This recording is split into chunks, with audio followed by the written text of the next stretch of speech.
ભગવાન બેઠો બેઠો દાંત કાઢે.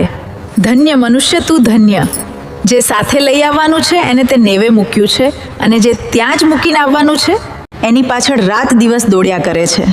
જે ખાલી હાથ આવ્યો છે તે ખાલી હાથ જ જવાનો છે, પણ માણસ આખી જિંદગી ભેગું કરવામાં જ ગુમાવી દે છે.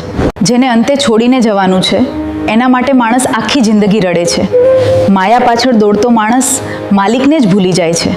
આવતા વખતે કંઈ લાવ્યું નહોતું, જતા વખતે કંઈ લઈ જવાનું નથી. પછી પણ માણસ અહંકારમાં જીવે છે. દુનિયાની ચમકમાં માણસ એવો ખોવાઈ ગયો છે કે ભગવાનને યાદ કરવાનો સમય જ નથી. માણસ આખી દુનિયા જીતવા નીકળે છે, પણ પોતાનું મન જ હારી બેસે છે. માણસને લાગે છે બધું પોતાનું છે, પણ સમય આવે ત્યારે પોતના પણ પરાયા થઈ જાય છે. માયા તો ક્ષણિક છે સાહેબ, સાચો સાથ તો ભગવાનનો જ હોય છે. સમય આવે ત્યારે સમજાય છે કે માણસ નહીં, કર્મ જ સાથે જાય છે. જીવન તો પળભરનું છે સાહેબ, પણ માણસ એને સદાયનું માની બેસે છે. મનુષ્ય આખી જિંદગી મારું મારું કરે છે, પણ અંતે બધું અહીં જ રહી જાય છે. ભગવાનને ભૂલીને જીવતો માણસ શાંતિ ક્યાંથી મેળવી શકે? દુનિયાની ભીડમાં માણસ બધાને શોધે છે. જે વસ્તુ કાયમ રહેવાની જ નથી એના માટે માણસ સંબંધો પણ તોડી નાખે છે.